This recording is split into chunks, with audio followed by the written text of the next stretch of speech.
Alright.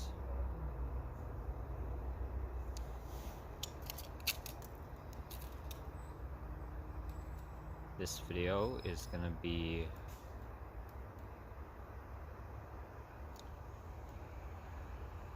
hopefully different than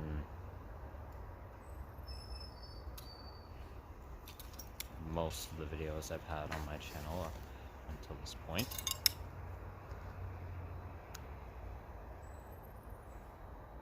If you can't hear my voice very well in the audio, I apologize. I'll try to speak a bit more loudly.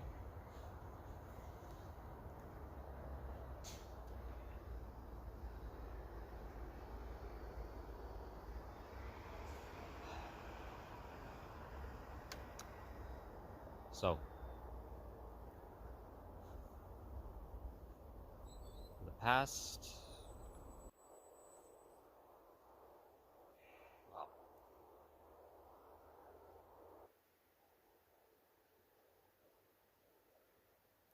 I want to say the past maybe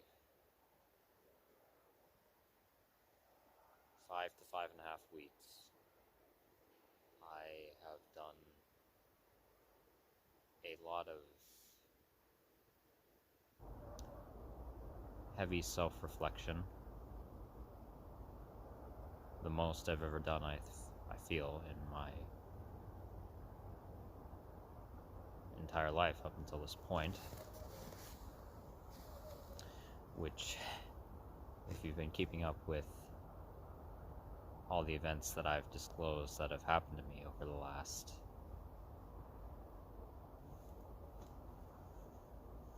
seven months to what I disclosed happened before that, so last couple of years, well, you can probably guess that that means I've done a hell of a lot.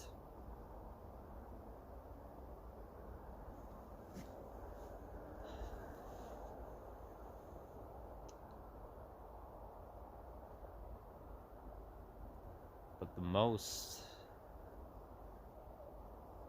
well, in the last week and a half to 2 weeks or so, I have come to the most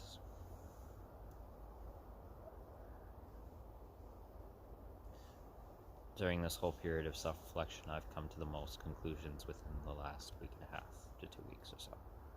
Let's phrase it that way.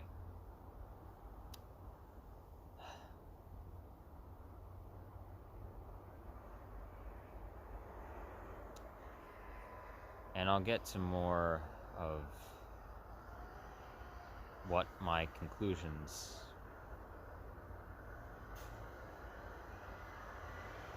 have,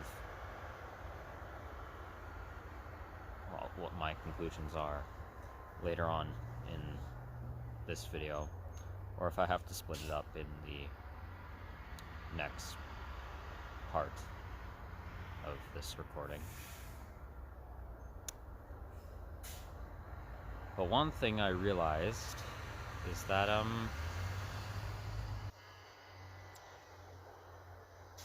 looking back on the content I've made so far,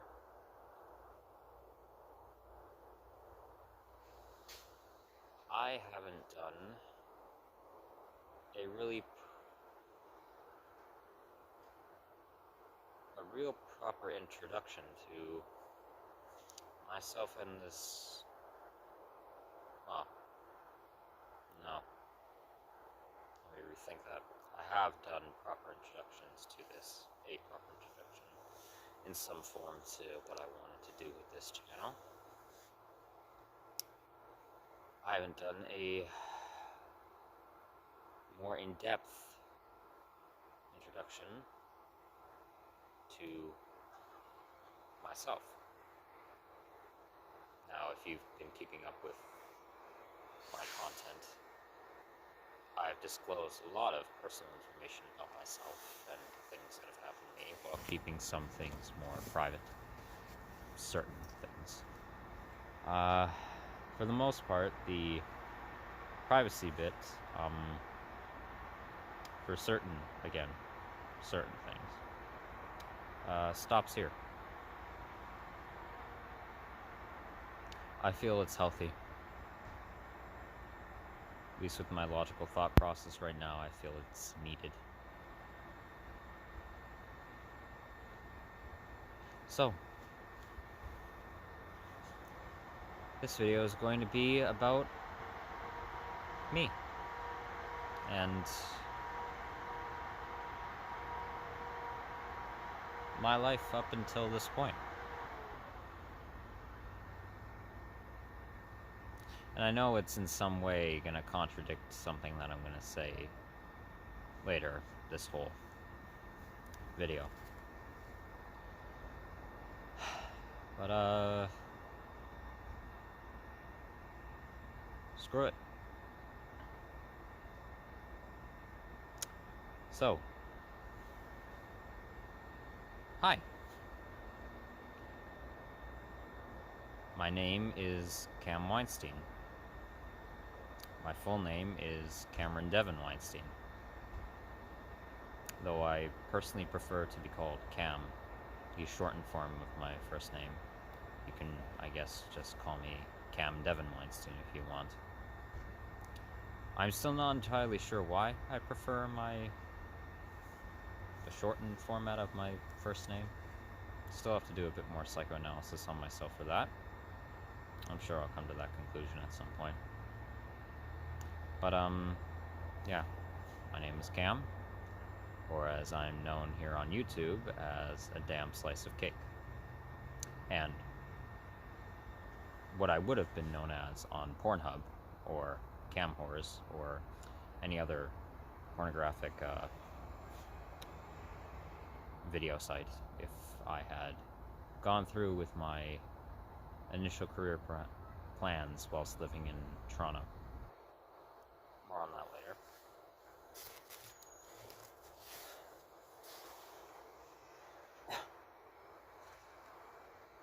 I was born on December 8th in the year of 2003. Phonetically correct. Suck my ass.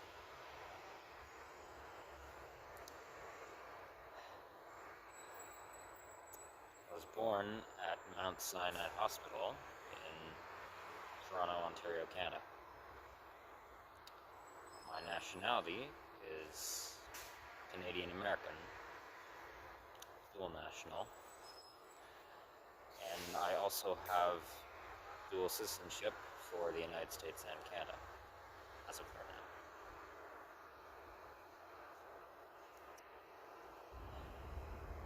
I was born to two parents, and I have one sibling.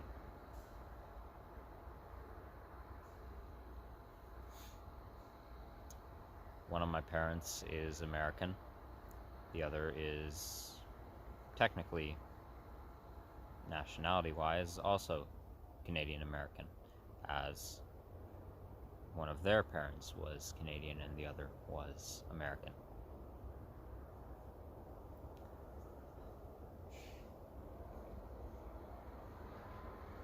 I was born with, in my left eye, Duane syndrome, which briefly, if you don't know what that is, it's paralysis of one of the ocular nerves that connect to the eyeball and then connect to the midbrain in the brainstem. So you've probably noticed at points in the videos, if you pay enough attention to it, I can do this.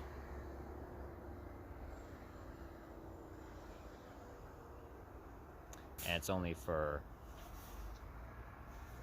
my left eye trying to look to the left. Every other way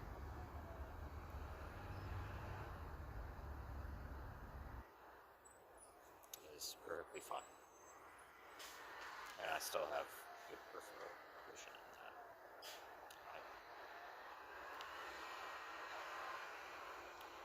for the first...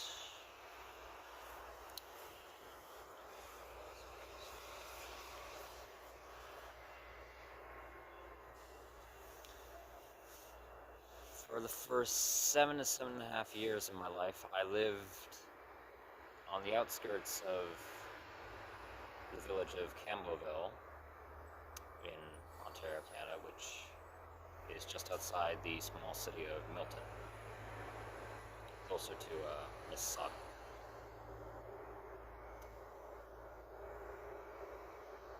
I lived there with my sibling and primarily one of my parents for a majority of those 7.5 years. Because one of my parents had a job position in the United States, more specifically in Fargo, North Dakota. They were the vice president to a company. It was a moderate to... yeah, I'll say it was a moderate-sized corporation, not mega. Maybe at the point where, maybe whilst they were working there, it was in the transitional period from going from moderate to, in terms of expansionism, more of a mega corporation. And it's somewhat monopoly on certain stores in Fargo, I guess, before it went bankrupt. But that's for later. So we lived in a log cabin home, log cabin style, in pretty well almost the middle of nowhere on a port road. It was, what I remember of it was, well, the area itself was predominantly white, more specifically Caucasian white, so northwestern European descendants, mainly. Not exactly Scandinavian, but Dutch descendants, German descendants, French descendants, Belgian descendants, maybe some Danish. You get the point.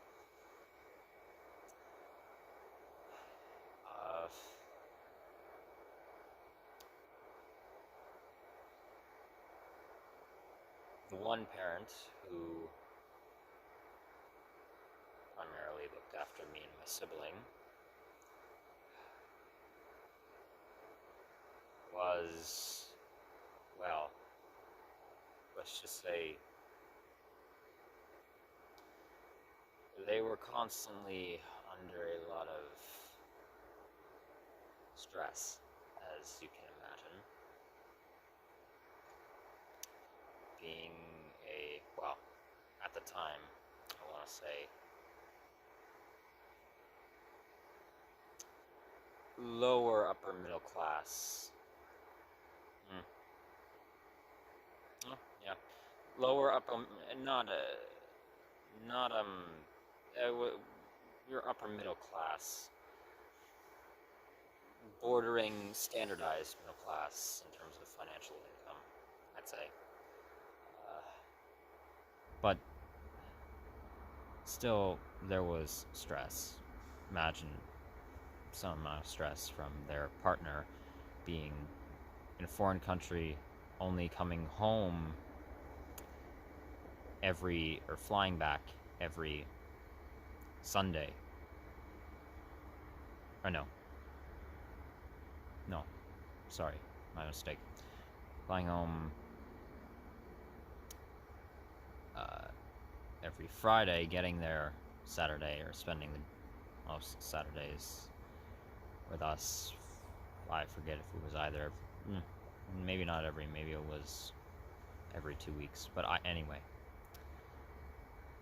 flying in Fridays, spending days with us Saturday, and then leaving Sunday straight back to Fargo, USA.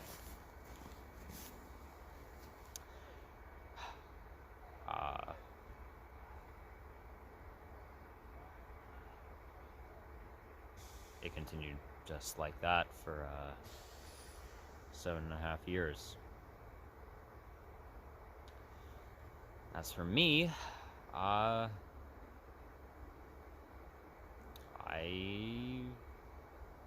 was, according to, I guess, a lot of my relatives and this parent who was looking after me and my sibling, very creative at a young age.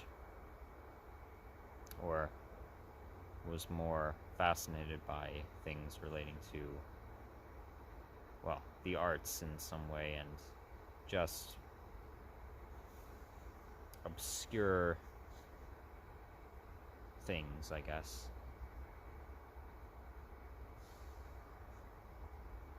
So much so in terms of my thought process, I was often a pathological liar, I guess I would say, as a child. I would create these fantasies in my head from thinking about things, or I guess thinking about concocting stories in my head, and would often play them out, just pretend as if they were real life, even when talking to people. That landed me in a lot of trouble in many regards. Very much. That's long since passed.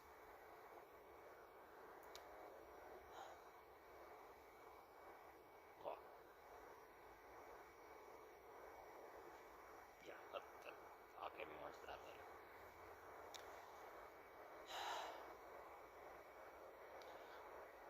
We had a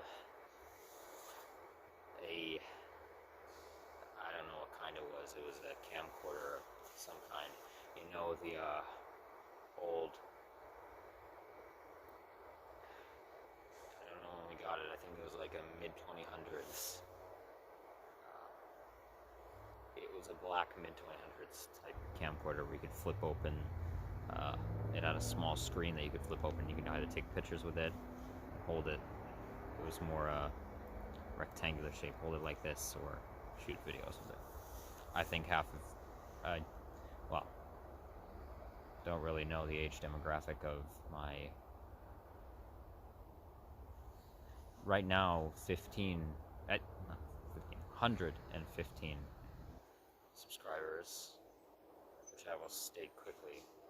Thank you so much for.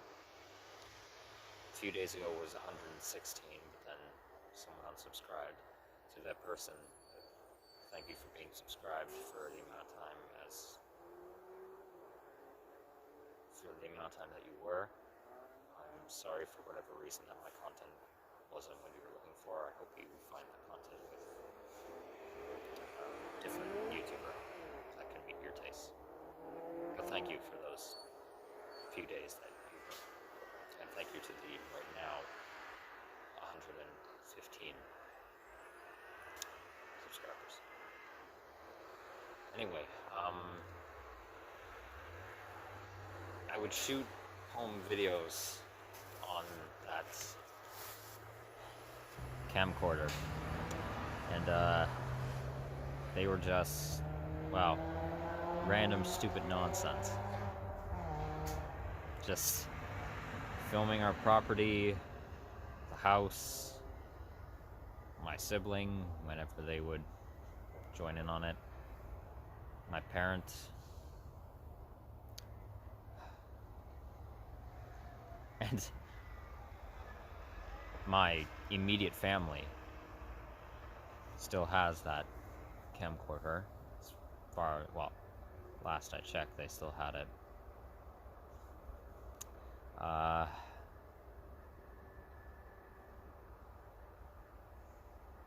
But for as enjoyable as that was, talking with people in recent times and just overall many years later, knowing behind the scenes my parents were having issues with certain things, especially my parents, as I mentioned, who was looking after us.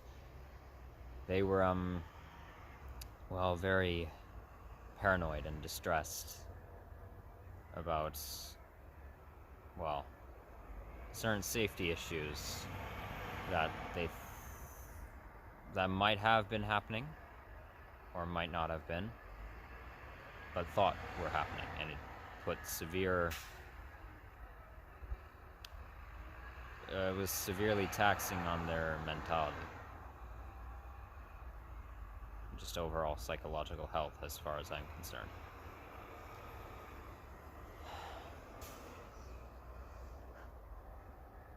Remember specifically, we had this, there was a, I don't know what texture it was, there was a picture of New York City, America, of the Empire State Building. One day I was recording it, and I was like, hey, look, I'm filming New York, and then that parent snapped back at me. I said, get your buns upstairs now, right now. Put it down. If I have to tell you, yada yada, and then I think I was just like in the video, okay, I'm going.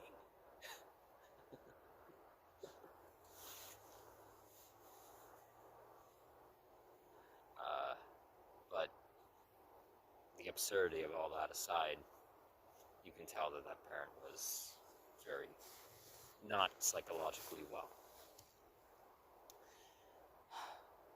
We had different hired security guards that this parent knew. I don't know how exactly, or at least if I did at one point, I can't remember how they came into affiliation with them, if my other parent who was in the United States helped get it organized, but we had a lot of armed security for hire come to the house and stay with us. We at points had, I remember there were boards on the windows. And this is in the middle of nowhere. Like, dead of night, no one around other than the neighbors in the court, outside of this small village. And yeah, just because of this one parent's concerns for their safety, mainly relating to somebody potentially stalking them,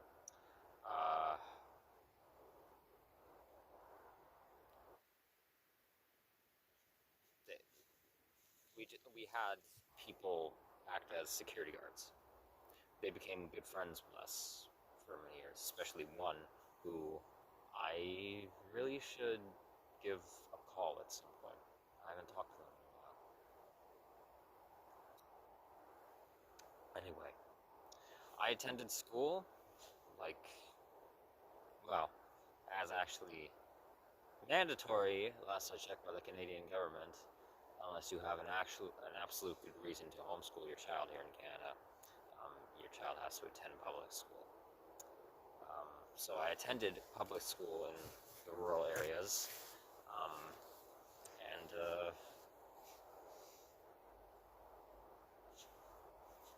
it was, from what I remember, neutral. I know that there were two girls who had a crush on me who annoyed the shit out of me. Well, I came to warm up to one of them, but, well, looking back, and even then, I was annoyed. Obviously, I don't know where they are now. I don't know what their lives are like. I hope their lives are doing great and they're well. But yeah, who knows that? I had this horrible first grade teacher. Horrible with children, in my opinion. Their last name was Smart. They were anything but it. And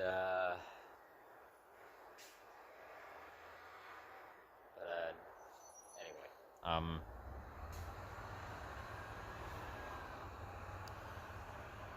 so that was well, other than a few other things that I don't think I need to mention right now, Not anything majorly private. It's just, or that I would want to keep private. That's what life was like for me and my sibling, in many regards,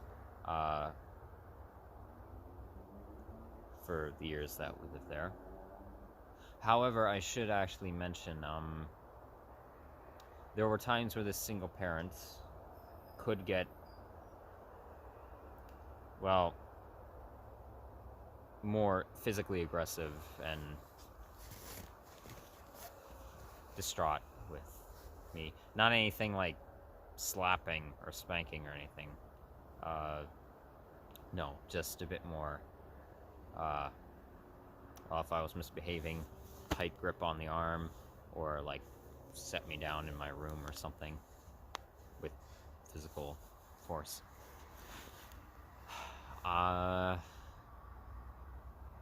And well, all of what I just described was life for the most part. Wow, that dropped fast. I'd have to find a place to charge that. For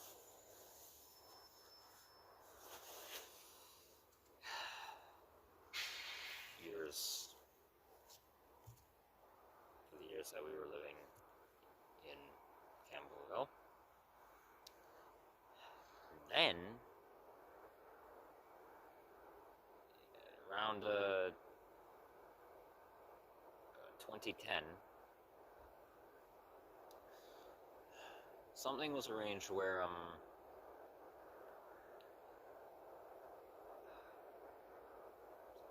my other parent in the United States talked with people at the company they worked at, and then talked with my parent that was raising me, and decided to they all unanimously, well, my two parents unanimously decided to move our entire family down to Fargo, North Dakota, because, well, ultimately we thought it would be a better life for us, not because of the strive for your wealth, American dream, better work opportunities, bullshit, not true at all, lie. Not because of that, because of closeness, being together. Thought it would be better for the kids and, well, I guess for them, just to not have to do the whole my one parent living in the US coming back like every week or 2 weeks thing for only like a day and then going back. So they thought it would be better. And they negotiated something with the company they were working for, that the company would actually help. No, not even help. Actually decided to pay for the mortgage on the house we would be moving into. Big mistake. At least with how the executives at this company were, the CEO was. Yeah, that not a good move. So, my one parent who was very stressed, very paranoid, very worried, was weary of it, and their family, their immediate family, all the relatives were warning them, you probably shouldn't do that. Or at least many of them. Or maybe it was one of them. No, it might have been one of them. One of them or a few of them was saying that you probably shouldn't do that, in our opinion. Because if something goes wrong with that deal and they cut ties with it, or if this other parent loses their job with the expenses on that house, and other bills to be paid, you're going to be stuck. They didn't listen. Maybe my other parent pressured them into moving down there in some regard, but nevertheless,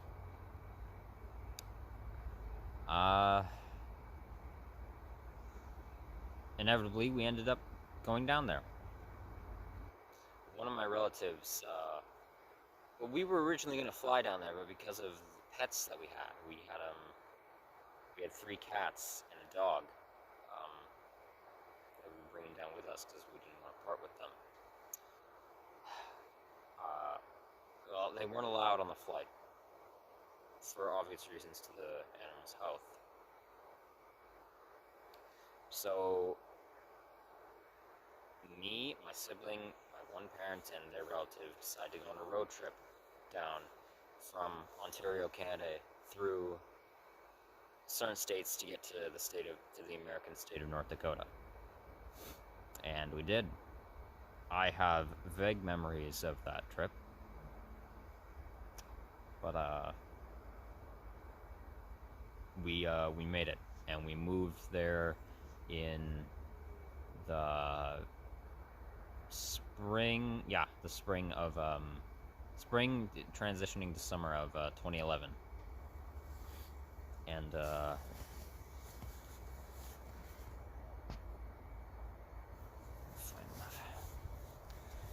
we lived there for a period of 6 years, from 2011 to the summer of 2017. Now, growing up there, so when we left Canada, I was in 2nd grade. I left, yeah, it was towards the end of,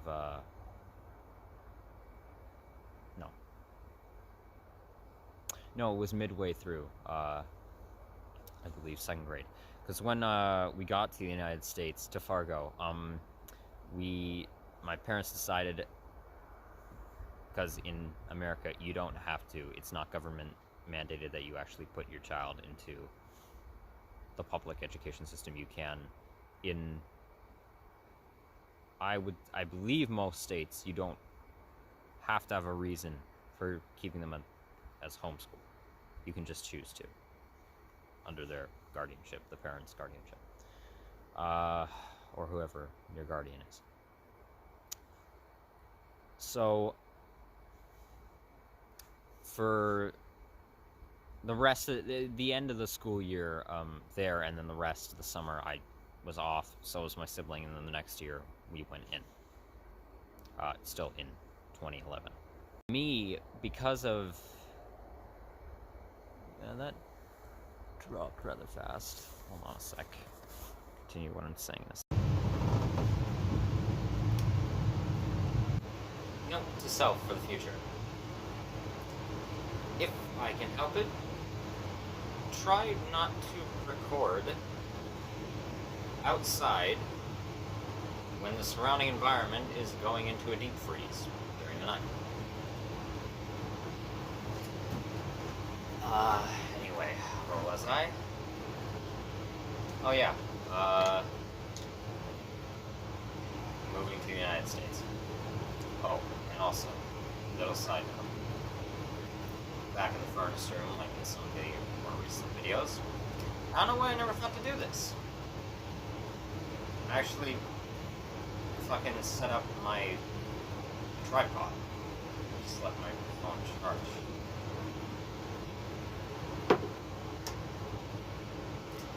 Dysfunctional prefrontal cortex. Anyway, so,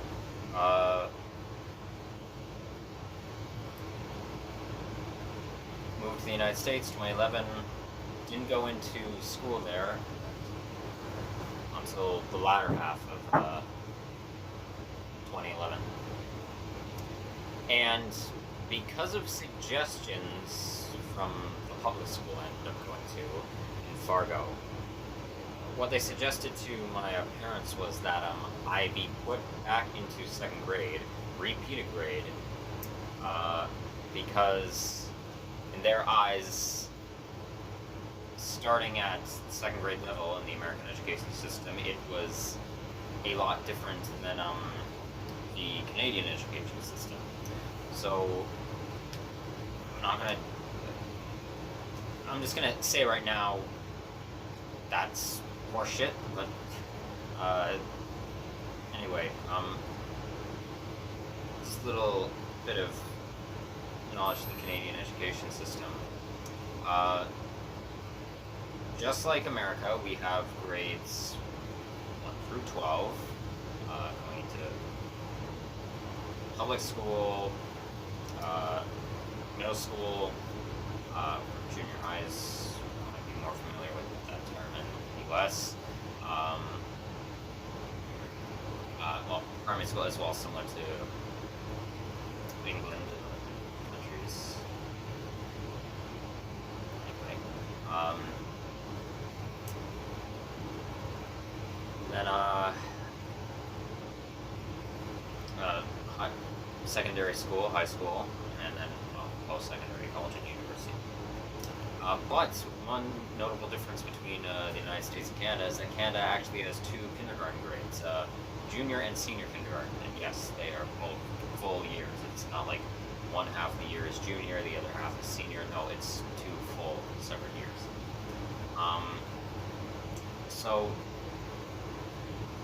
cutting to the chase, I was put back into 2nd grade.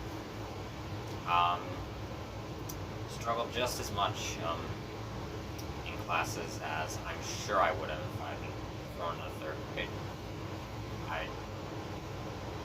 It doesn't matter at this point. It doesn't matter. I'm just saying. Most likely would. And I received a fair share of bullying from other students, given the culture of, well, how much of the world works in ostracizing to things that are unfamiliar, especially in how people are raised with their, well, people are indoctrinated into more of a sociopathic belief. A lot of children that I was around in 2nd grade through 3rd grade into 4th grade, and as well someone in 5th grade, would make fun of me because of my Canadian, well, nationality, being from Canada. The titular questions I got asked were, do you guys eat frog legs? I heard Canada speaks French. Do you eat frog legs?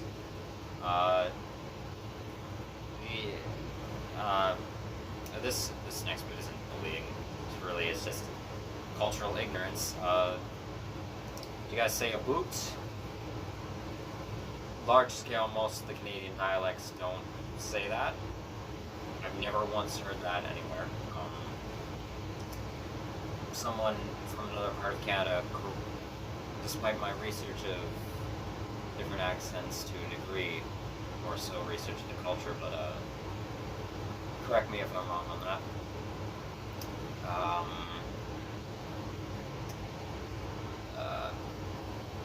Misunderstanding of only having one French-speaking province, and that's only predominantly in the south of Quebec, not even so much the north.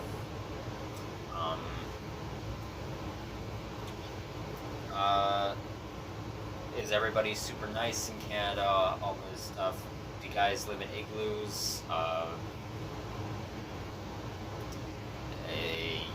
Yada yada yada. All that other stuff. And just, yeah, general, like, subtle nationalism from young kids. America's, like, a superior country. It's greater, it's better. You're weird from just, well, being from a foreign country. And then there were those who went to the over-exotification route of, like, being overly fascinated with your culture or ethnicity. That's, again, I don't have a problem with just exotification. But this was over-exotification.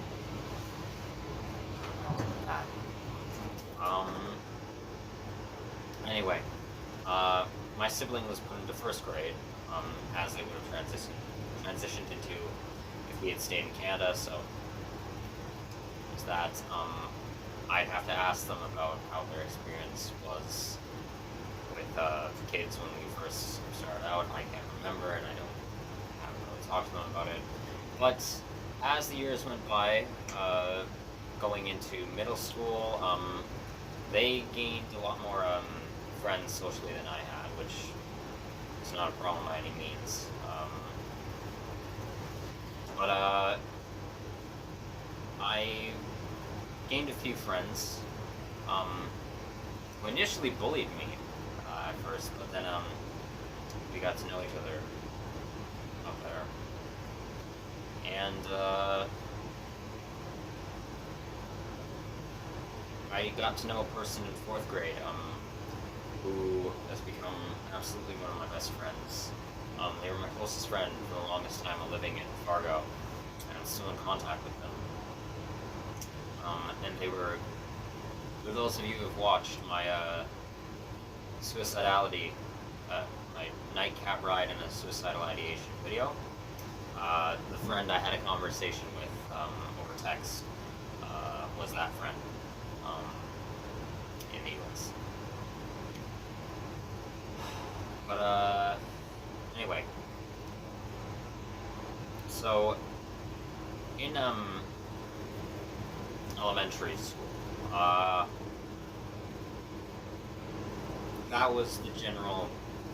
that's the general gist of my experience with it. I didn't have the greatest grades. Never have had really the greatest grades. And it's not for that reason that I hate the Canadian or American schooling systems, or most of the schooling systems of the world. I've been vocal about that before, but well, let's just say in this regard, just as an added bonus to that, I didn't do well enough. In elementary, I got maybe C's, D's. The American educational system goes with, instead of a percentile, it goes by a letter grading. A plus is fantastic, you've exceeded expectations. A is just done very well. B is you've done a very good job. It wasn't as strong as this, maybe as certain elements could have been, but you did a really good job with what you were trying to showcase. C is there were good elements to it, but it needs improvement. D is it's lacking in many things. There were certain things that made maybe good points of whatever was trying to be done, but it's lacking. I'm guessing the E grade, which I guess is not really. I don't know if the E grade is actually used very much anymore. I don't know what it stands for. It must be worse than a D. And an F is you failed. You did a poor job on it. An F minus is, wow, my God. You are a stupid dum-dum. Anyway,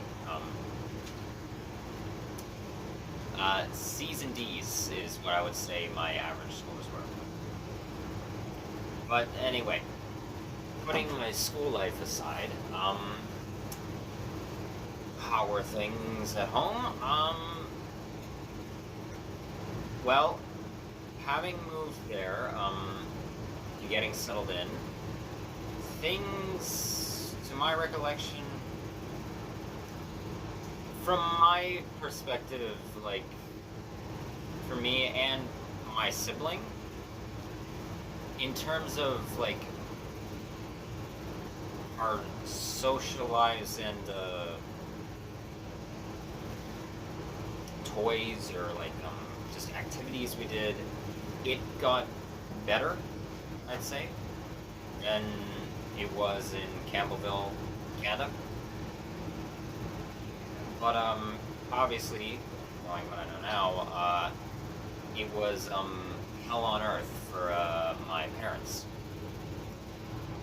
And again, for specifically this one parent who raised me, during our time living in, Canada. And they became, increasingly isolated, during the time in the United States as well as we were living there. They didn't have many friends. There, Fargo, again, predominantly white, though this time predominantly of Scandinavian heritage. And then the second largest demographic would probably have been Hispanic populace, mainly probably from Mexico and Guatemala. And then I know in the West Fargo district there was higher population of Arab peoples, mainly probably from the Middle Eastern areas, like Iraq, Jordan, and Palestine. Maybe Saudi Arabia as well. But anyway, it was predominantly white. And another thing I guess I should mention as well, this one parent is Protestant Christian as their religious belief. My other parent is a Jewish religious belief as well. Neither of them for my whole life had ever been strict on religion. They hadn't been, it wasn't anything like, well, in terms of their parenting, yes, in many regards. Well, I view them as authoritarian parents, subtly authoritarian, whether they know it or not. Religiously, though, it wasn't like sit down and study your Bible or sit down and study the Torah or the Kabbalah. It wasn't anything like that. It was just religion for me growing up was a it was just like a thing that was there. It was like a oh yeah, and we believe in God type thing.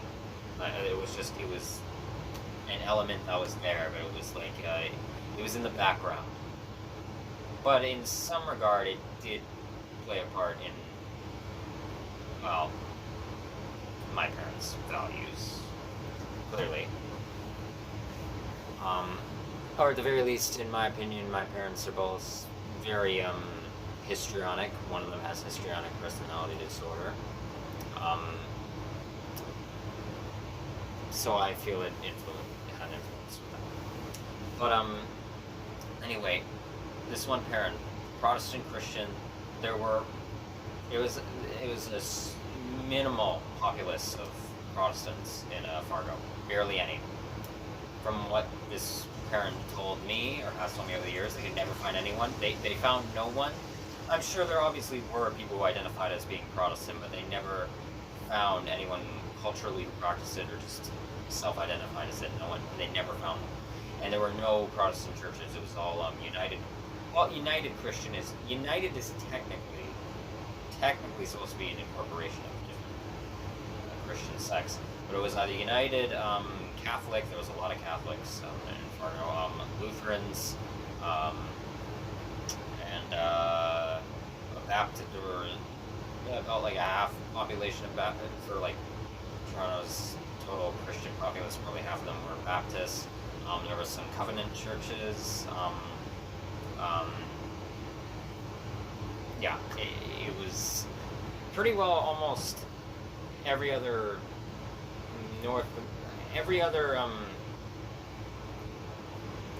Christian sect that's popular in the United States or North America, religiously and culturally, other than Protestant or even Nazarene. I don't think there were many Nazarenes in Fargo either. Anyway.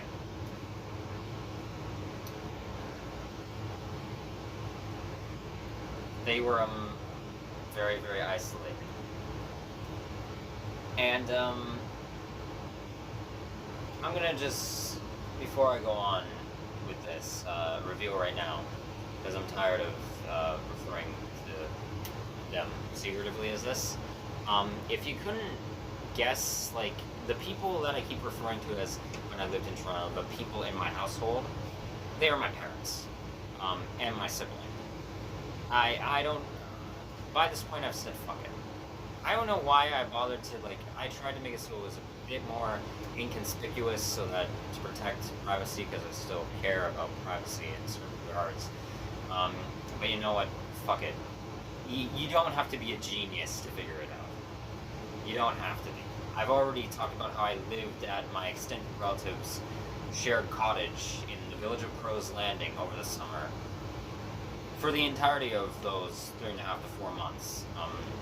How they betrayed my trust, which I'll get into more later. But yeah, it's my parents. I'm not gonna say their genders. Same with my sibling.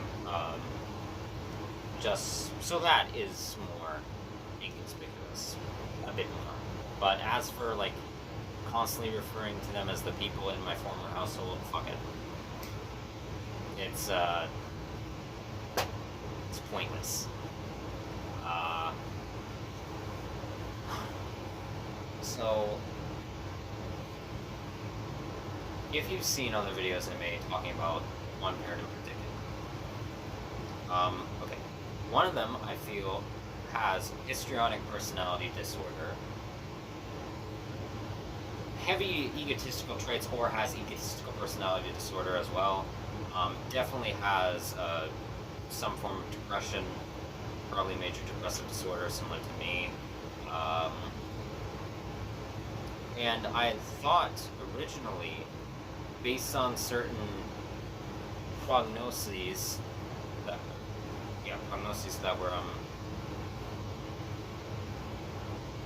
were thrown around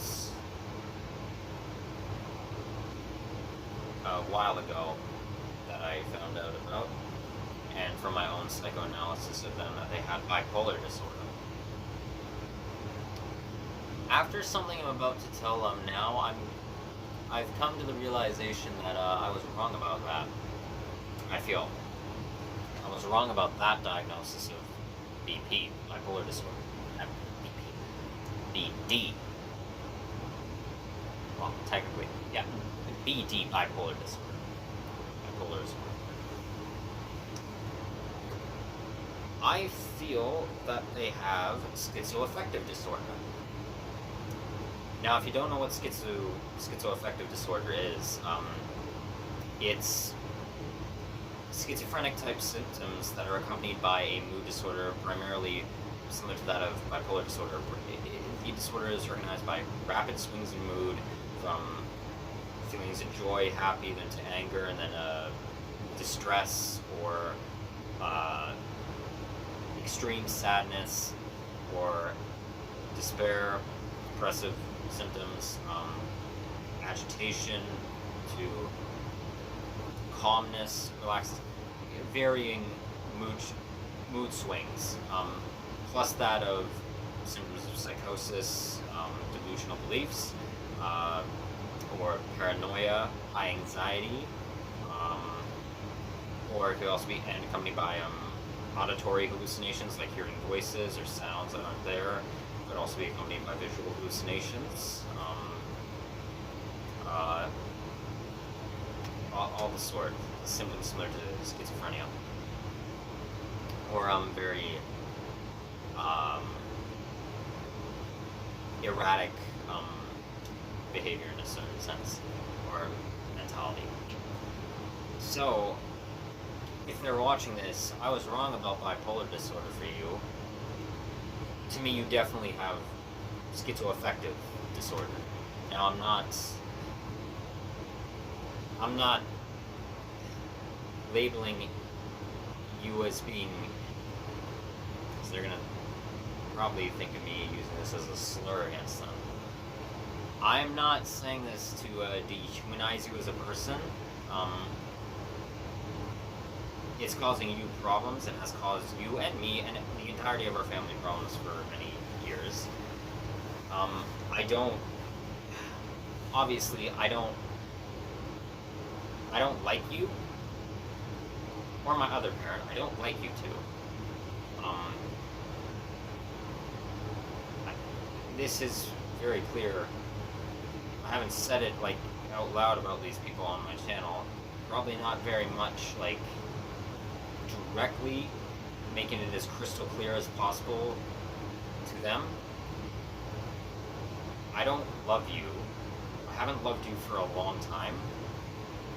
I don't hate you. I don't love you. We'll get into that later. But it is causing very much major distress. I'm glad you're seeing the psychologist finally after it seems to have taken me leaving for you to do that. But, well, no, it's not a slur against you. Know that I'm not just throwing these out towards you and, like, telling you to do nothing about them. If you can't even do anything about them. But know that's there. So, this one parent has schizoaffective disorder. My other parent is very arrogant, very prideful, heavy narcissistic traits. They can be overly confident.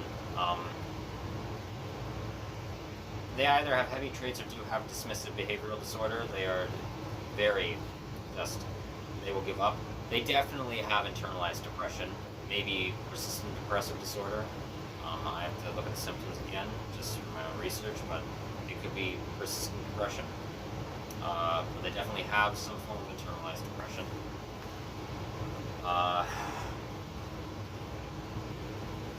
Yeah, so, there's that. Now why I bring that up?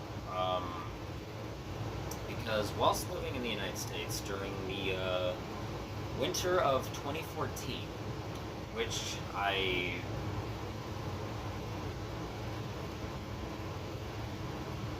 said in my third part of before leaving the cottage videos, that the scariest experience that I've ever had was whatever the hell that thing was that chased me on my motorized bike in the middle of nowhere in the dead of night in the countryside, between the cities of Peterborough and the village of Warsaw, trying to get back to the village of Crow's Landing.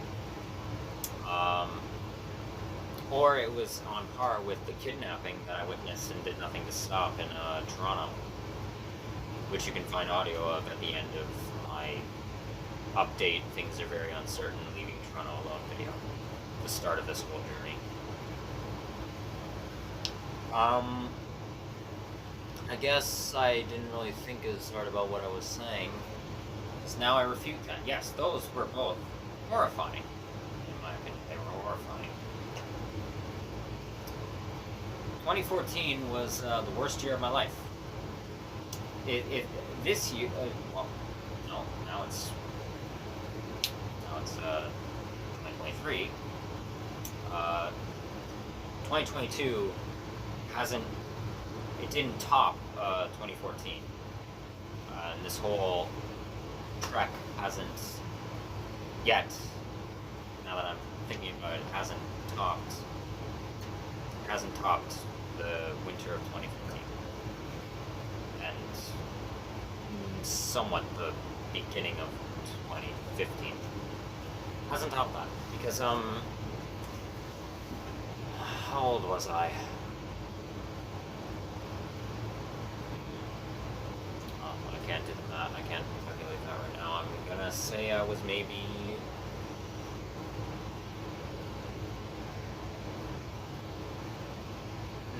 10, 11, around there. I want to, no.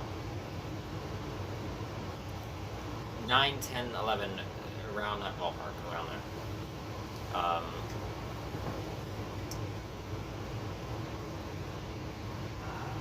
Well, right now I'm 19, but someone who's better at mathematics can figure that out. I'll calculate it later. When I was around that age, this parent had what in psychology previously, now there's debate about using this term, would in some form be referred to as a mental breakdown. Or more specifically, they had a long-lasting psychotic episode.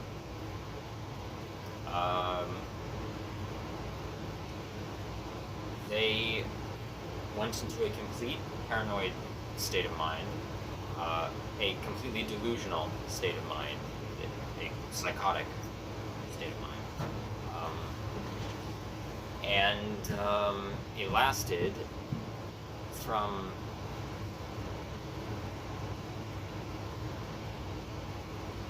the holiday break during school, through all the holiday break of that winter, into the beginning, if I'm remembering correctly, of 2015. It lasted for maybe about 2.5 weeks. This specific psychotic episode.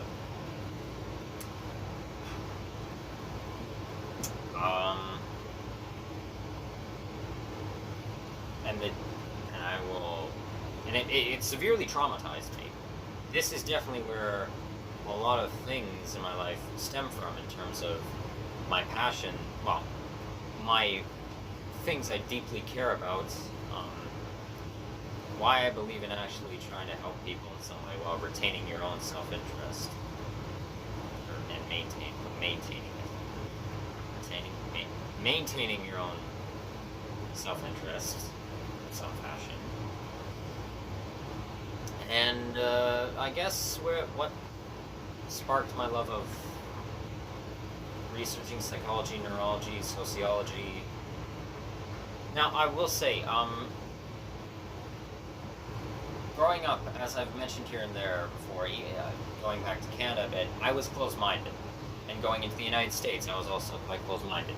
Ignorant to many things, different cultures. I was definitely homophobic and transphobic, based just from ignorance, and definitely heavily racist in terms of racial ignorance, cultural ignorance, a multitude of different things. Ignorance, medical practice and psychiatric practice, and ableist in some regard. Ignorant, just ignorant. I was ignorant. Let's keep it with that. Just general ignorance. And then, now a bit before my other parents' psychotic breakdown, I began researching things for myself because I had varying interests. And I was already, even at a younger age, I would research different animal species. I fell in love with snakes for many years, and hagfish specifically. Hagfish are a type of fish in the ocean. They look more like an eel. They're purple. I got into interest with a lot of different animal species and fruits for a while, different types of fruit. But anyway, but after my parents' psychotic breakdown is when I fully got into heavily researching politics, sociology, geocultural issues, geography just in general, other ethnicities, religious practices, psychology, religious indoctrination, political indoctrination, philosophy, and everything else in between, and all that. So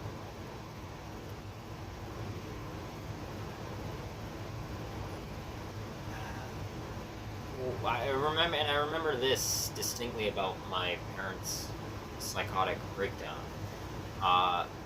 This day specifically. Now, this parent says that they don't remember anything of it, and I believe them on that regard. Knowledge of psychology and heavy instances of high stress and mental dysfunction, just mental dysfunction.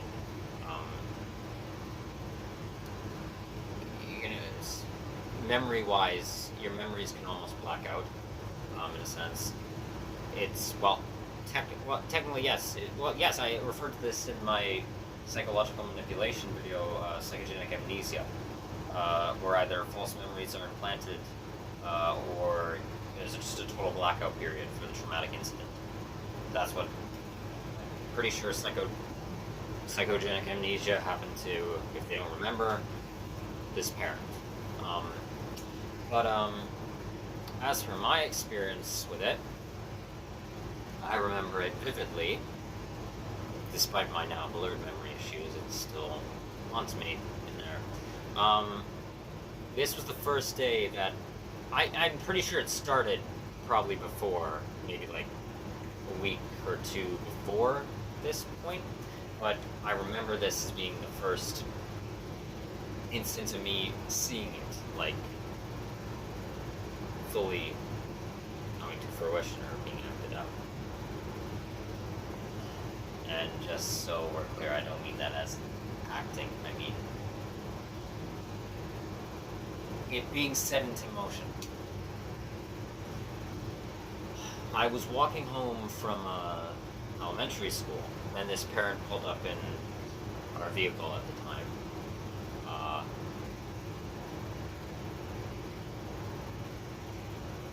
And they pulled up to me and asked, "Where's..." And I said, "I don't know. They're probably still in the school, or maybe they walked with friends going to one of their houses to hang out, or maybe walking home." And they started panicking. And they got out of the car, grabbed me by the hand, and they kept muttering to themselves, that, oh my god, they've taken him, they've taken them away, they've kidnapped them, they're gonna kill them. And I was just constantly saying, who's gonna kill who? Who's gonna kill who? What's going on? Long story short, we found my sibling in the school. And they calmed down. But that didn't stop the delusional thinking. From there on out, they were incredibly skittish and frail and very on edge.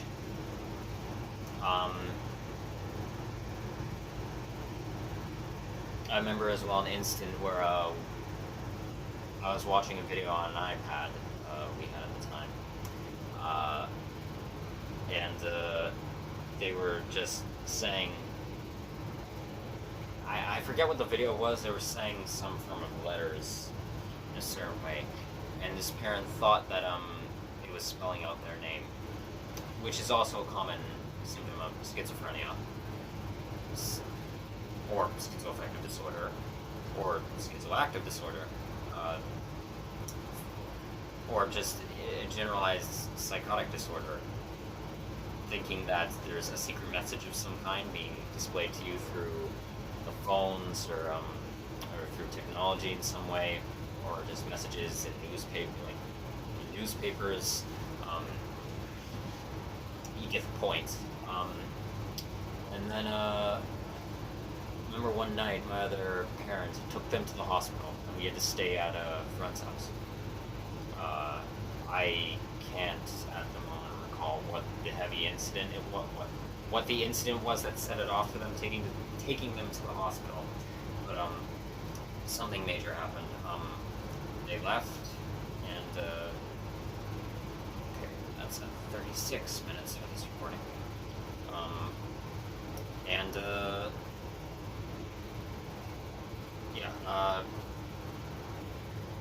They came back the next day, seemingly, as I thought, fine. They seemed like how they were before the first incident. How more docile, more cognitively attentive to like what was happening, more logical. But whatever they did at the hospital, whether, and I don't know in this instance whether it was problematic or helpful. Didn't work. I don't, from my knowledge now, I don't think much they could have done with, I don't know what, excuse me. I don't know what happened that night at the hospital that night. I know what they could have done to try and ease prescribe certain medications, psychological therapy for someone suffering from schizoaffective, but I don't know what happened that night. But the delusions got worse again. They were convinced my other parent was scaring me and my sibling on purpose with a certain thing they were saying. And yeah, well, okay, no, they weren't purposely trying to, I don't think, but my other parent, who, like I've said, can be a bullheaded, arrogant, is a moron, in my opinion. I think both my parents are, well, to put it bluntly, morons. But I remember distinctly as well, like, one thing, like, maybe they remember this too. We were on the couch, and one parent was cradling us, shaking very closely, and we were scared. I know my sibling was scared. Me and my sibling have talked about this incident on and off throughout the years. Never anything like fully in depth of like how it traumatized us. It definitely traumatized them. If you're watching this, I would love to talk about that with you, how it affected you. If you don't, I understand. But I remember an incident where they said, no one's coming to get you, not the police, not the government, not the boogeyman, and they just, my other parent went off, oh my god, I can't believe this is happening, I can't believe it. So, I know people's ignorance to this bullshit, but,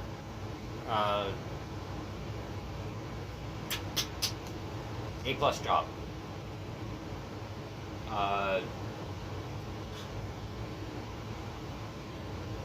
Anyway,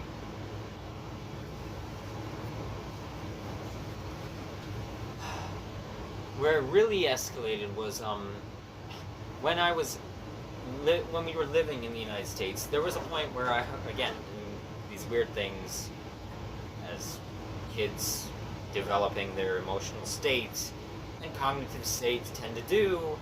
For whatever reason, I was collecting like my baby teeth, my pediatric teeth that fell out as I would lose a tooth. Not for the tooth fairy, I think that they had me believe in the tooth fairy. I kept in this little wooden treasure chest, and I lost it. I think I lost it like a year before this incident in 2013, and I didn't know where the hell it went. Sadly, it ended up in this other parent's closet, wardrobe closet. They found it. I don't know why they were in there in the first place. For this particular incident, obviously they keep clothes in there, but I, later in the day, heard a commotion with this parent, my other parent, and my sibling. This parent who suffers from schizoaffective disorder was quivering on the ground with, I don't remember if my teeth were in the treasure chest or if they were in something else, but basically they found my teeth, and it scared them. It made them incredibly distraught, made them incredibly fearful. They thought somebody had planted those teeth there as a message to scare them, as if, well, I don't remember exactly. I know they constantly were very paranoid that people were coming to kill us. And I kept trying to tell them that no, these are my teeth. I was just keeping them in a little chest for whatever reason, and And they kept, no, no, no, honey, these aren't your teeth. This is a message of some kind.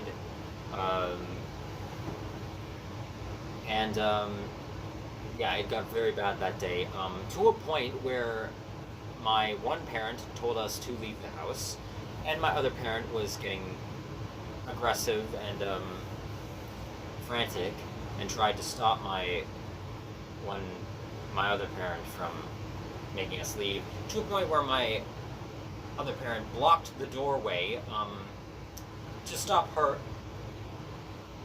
them from grabbing at us.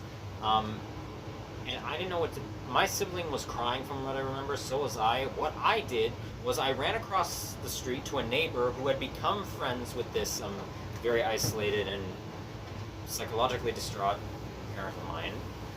And I just said, help, come, please, help. We need your help. They did. They managed to calm them down. And we went on a walk after that. They had gone to a more mentally stable state at that point, calmed down from the uptick in delusional paranoia. And after that, it's on and off for me. I know points where my sibling was playing video games, and I would watch them, and they'd be quivering, lying on the couch in massive fear. They wanted my other parent to throw some books in a dumpster far away in fear of people thinking that they were a pedophile. It was some art books that non-sexually depicted children nude, as well as adults. It was either for, I don't know what specific, I don't know if it was an anatomy book or just artwork book depicting someone in a vulnerable state just being unclothed, as not all nudity is sexual. And I personally feel that there's nothing wrong with nudity being sexual in art forms for certain age ranges, logically. But anyway, there was that. There was another incident where we had vents in our ventilation type things that didn't work in our house. That at nights they were paranoid that the CIA was listening in and had wiretapped something through the ventilations and stuff. My other parent had to try and console them and tell them, no, that's not true.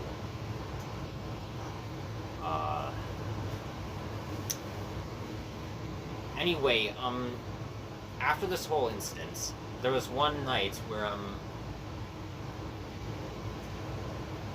I know they'd been seeing a psychiatrist at some point. They don't like that psychiatrist, and from what they've described to me with how that psychiatrist treated them, I agree with them. That psychiatrist was terrible for the most part. From what they've described to me, that they were not a good psychiatrist. I refer to them as Dr. D. But never met the person, only going off of their account of it. But I don't know what happened, if the episode just psychologically, it mentally came down for them. The paranoia and delusional state of mind just it eased on its own, or maybe with the aid of diazepam, otherwise, well, known predominantly in the world by the brand name Seroquel, which I'll get into in a second. But one night, me and my sibling were sleeping in one room, and both my parents came in, and the one who had gone through the psychotic episode just came in and apologized to us severely, like, I'm sorry, I don't remember what happened at all, please forgive me, I'm so sorry. And we did, obviously, after that. And yeah, that happened in 2014. It was the worst year of my life. Now, before I go on, I'm going to state as well. Yes, this incident traumatized me severely.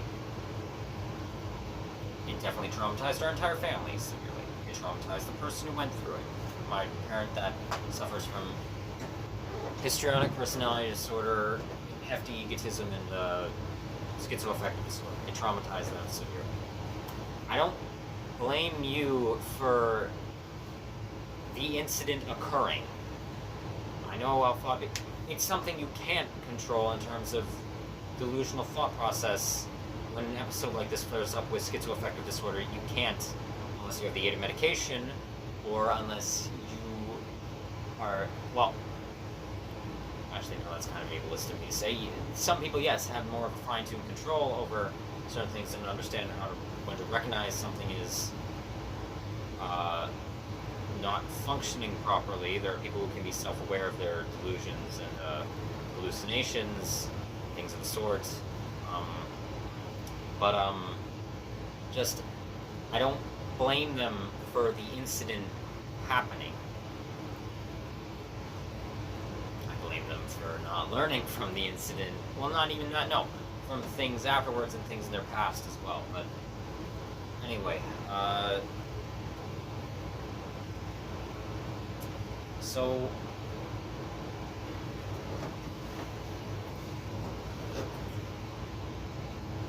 after that,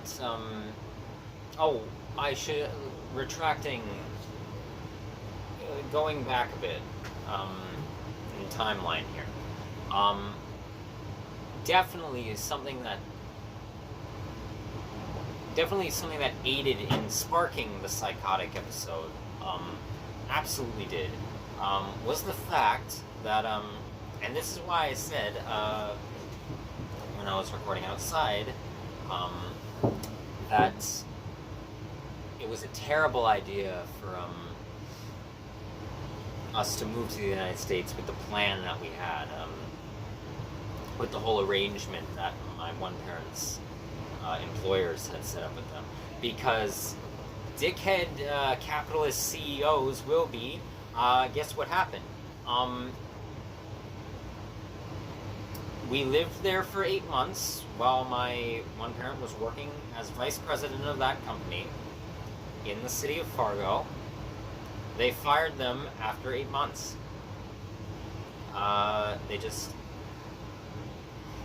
Every time over the years I've tried to ask them, like, why were you fired? And even talking to people recently, it's more of just many people just thought, oh, budget cuts.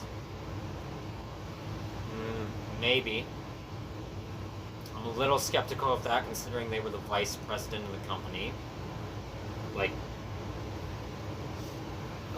second in command, head executor to the CEO. If that's how they operated it, I don't know why they would call them the vice president if they were another level executive that wasn't deputy to them. In terms of policy enforcement, I don't know their labeling, but they were the vice president. Apparently, my one parent, I don't know what they did. I know how manipulative they can be, but I don't know what they did. But they made that company over $1 million whilst being there. Actually, let me rephrase that. They made the CEO and other executives over $1 million. Everything I've looked up about this company, it's the same hierarchical, not redistributing your wealth evenly to your lower grade retail. It was a retail, like small retail, not small, moderately sized retail franchise in America, with their headquarters being in Fargo and having one store in Fargo. Yeah.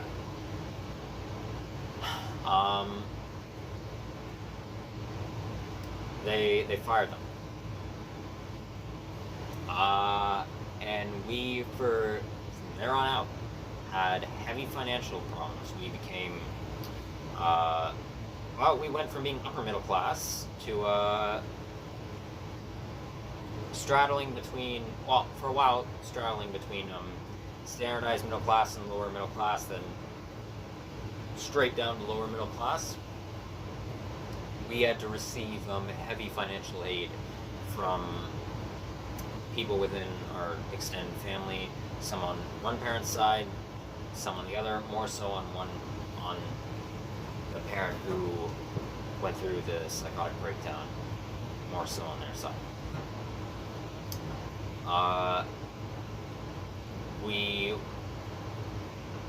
One of my parents wanted, back when it all happened, to sell the home we were living in immediately because, well, they knew that we'd be fucked in a sense if we were to stay in it and keep having to pay for the loan from the banks on the house. That didn't work, and we were stuck paying off debts. And apparently, whatever was negotiated between that one parent and the now, at the time, former company that paid for us basically to come live down there, there was some amount of payments that need to be given to them, to the company, as part of this negotiation. So basically, whatever my parent did made them over $1 million, and then said, "Fuck you, get out," and just stuck us up the ass. They stuck a metal spike up our asses. After it, it was just basically like, "Oh, here's a ton of profit. Wow, cool, thanks, bye." Yeah. So, yes, the CEOs were obviously sociopaths and egotists. So, anyway.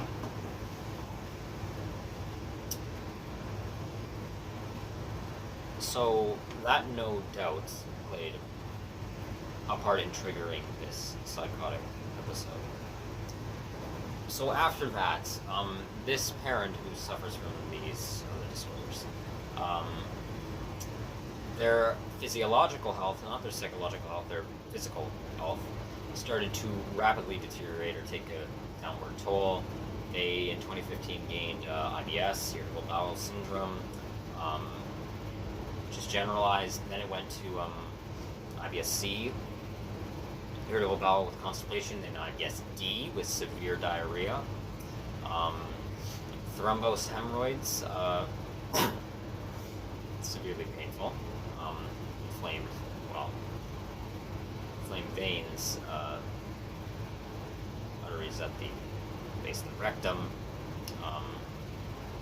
very painful, skin disorders, increasingly sensitive to pain. Now they've been diagnosed with allodynia, which is just generalized general pain all over, not even really specific to one body system, not even just like neuropathy of any kind. Well, obviously neuropathy is a part of that, neuropathic pain, or muscular pain, musculoskeletal pain. There was an idea for a while that some things could have been fibromyalgia, which I recently looked more in depth into is actually pain radiating from within or either within or dysfunction of the skeletal muscular system, mainly within the rib cage and extending up to the upper torso. But that was apparently debunked.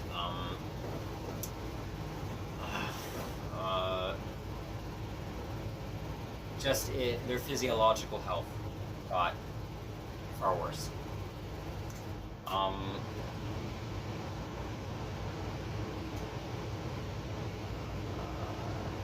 As for me, going into middle school to 6th grade, with the friends I had, and just general hanging out with people, few that they were, and this one best friend of mine, I kept it secret from them. Under the, authority of my parents were like, don't tell anyone about this. Ever. Don't tell anyone. As can happen with traumatic incidents.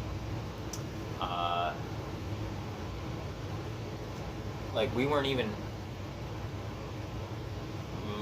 my parents forbid me and my sibling from even talking about it to extended relatives.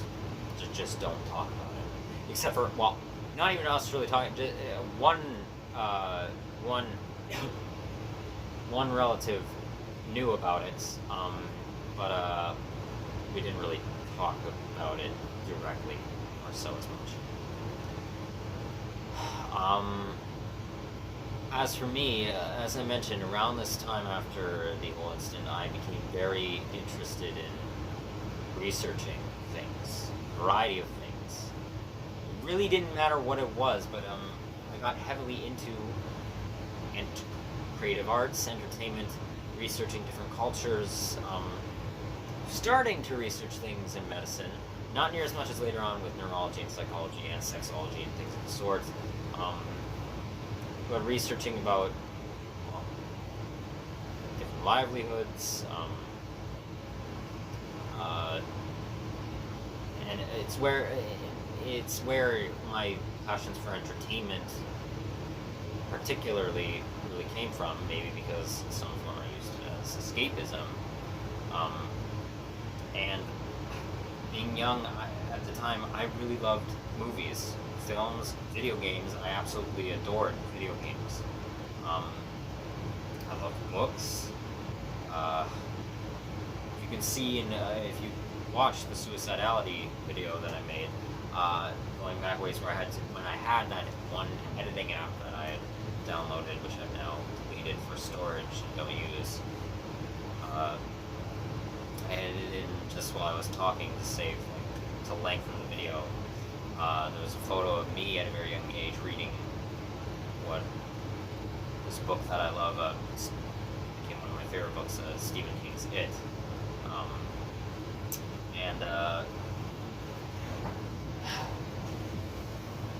Yeah. And I love music as well. I just loved entertainment in general. For many years, I actually said that I don't have a favorite genre of any entertainment, which is technically not true, because I also, at this age as well after this, I started getting into watching pornography. In secret, obviously, because, well, I was afraid to tell my parents of that, because of the stigma towards porn and sex work. But I was fascinated by it. I genuinely, and not in the, even at that age, not in the, I was about to be an ageist thing that I said, not in the way like, whoa, titties, no, not like that, like, wow, that is actually very beautiful.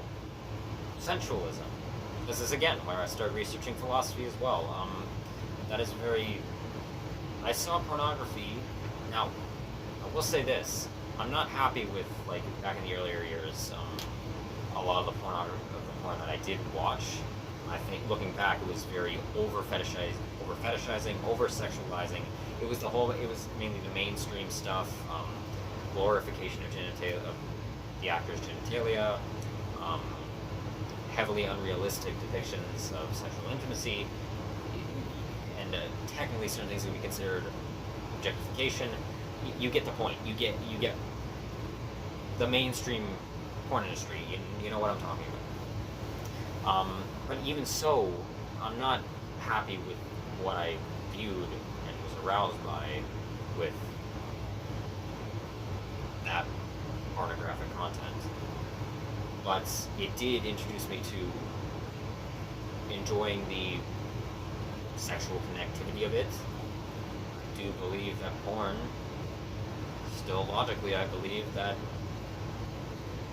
well, yeah, an hour now for this half of the recording. So that'd be an hour and a half. I believe that porn, and I still do logically, can, now I don't hold them socially responsible for this, the creators, but Just as I think technically, well, entertainment can have bad sociological influences, it can have good ones.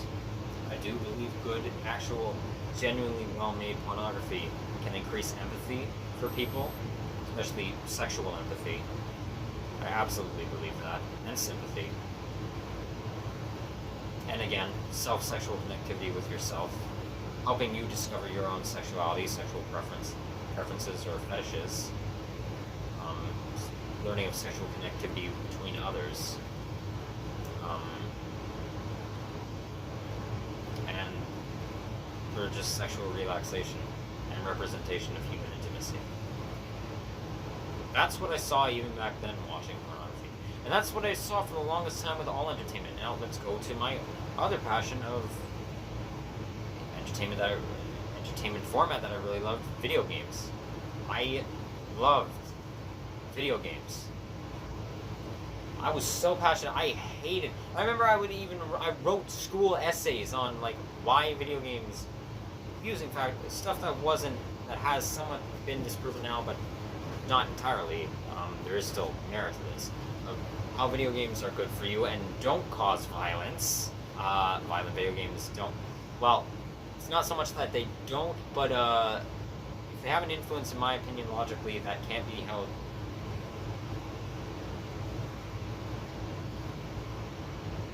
I need to, okay, shut up on that. I need to shut up for a second. Maybe it has an influence on them, but there's also, I thought, good that could come of it. I wrote passionate essays on, like, in 6th grade and 7th grade on video games don't cause violence. To create, like, the storytelling that it can be utilized towards, playing as a character, you actually being able to experience the character's journey, you controlling their every movement. Whereas with a film, even though I love film and television shows and all that, the story though is very much, it's not interactive, it's viewable.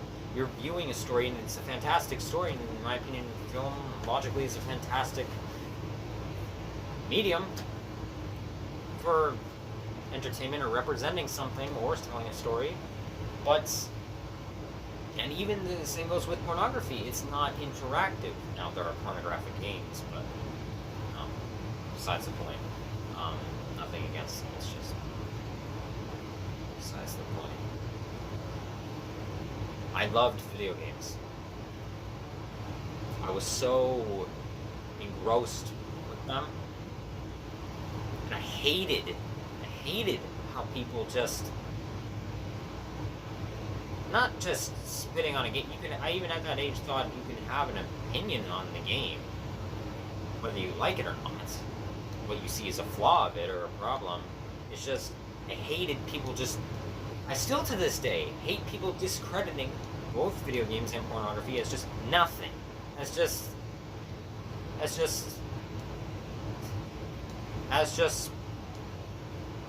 wastes of time. I hate it. And most people who say that, like, are hypocrites themselves, because they, fuck.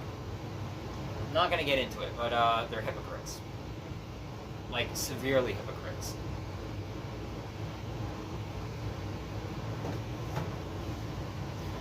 It irked me every time to hear it. And some of my most cherished memories, and I know one of my parents who's going to be watching this, most likely, will remember this, because I did it with them first. They used to have the mindset more so that, oh, why are you wasting your time? Why don't you go outside and play? Why don't you're just twiddling your thumbs playing games and staring at a screen all day. I told them, because at the time, and still is, logically, my favorite game series of all time is Uncharted. I love the adventure stories that they had. It has flaws, obviously,